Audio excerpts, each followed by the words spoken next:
మాణికేశ్వర్లోని cell ఫోన్ల టవర్లో remote radio యూనిట్లను చోరీ చేస్తున్న ముఠాను అరెస్టు చేశారు ఓయూ పోలీసులు. సంబంధిత టవర్ నిర్వాహకుల ఫిర్యాదు మేరకు కేసులు నమోదు చేసుకున్న పోలీసులు అనుమానాస్పదంగా ఉన్న అబ్దుల్ అహ్మద్ను అదుపులోకి తీసుకుని విచారించగా మరో ముగ్గురుతో కలిసి నేరం చేసినట్లు ఒప్పుకున్నాడు. దొంగిలించిన రిమోట్లను కాజా సాదబ్ల సాయంతో ఢిల్లీకి అక్కడి నుంచి ఆఫ్ఘనిస్తాన్కు తరలిస్తారన్నారు పోలీసులు.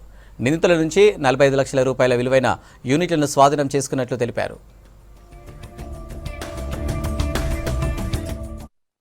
డీటెయిల్స్లోకి వెళ్తే మాణికేశ్వర్ నగర్ దగ్గర రిమోట్ రేడియో యూనిట్స్ అని మన సెల్ ఫోన్ టవర్స్ ఉంటాయి. ఆ టవర్స్లో రిమోట్ రేడియో యూనిట్స్ అన్న ఒక పార్ట్స్ ఏవైతే మిస్ అయినాయని చెప్పి వాళ్ళు వచ్చి మనకి కంప్లైంట్ ఇవ్వడం జరిగింది.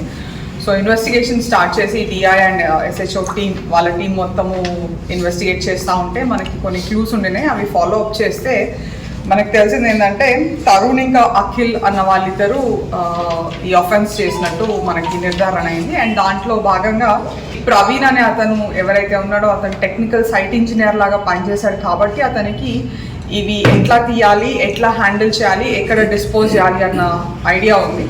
సో వీళ్ళు ముగ్గురు ఒక ఊరు వాళ్ళు. అండ్ అట్లా ఈ ముగ్గురు ఒకటై వీళ్ళు తీసుకెళ్ళి దొంగతనం చేసి తీసుకెళ్ళి ప్రవీణ్కి ఇస్తే ఆ ప్రవీణ్ తీసుకెళ్ళి హమీద్ అనే అతను బోలక్పూర్ నివాసి అయిన హమీద్ అనే అతనికి అమ్మేయడంతో ఇవన్నీ జరిగినాయి. అయితే ఇవి డీటెయిల్స్లోకి వెళ్ళగా మనకి ఏం తెలిసిందంటే మన ఓయూపీఎస్లోనే కాదు, సైబరాబాద్ అట్లానే కరీంనగర్ ఇంకా సిద్దిపేటలో కూడా కేసెస్ దొంగతనాలకి పాల్పడ్డారు వీళ్ళు.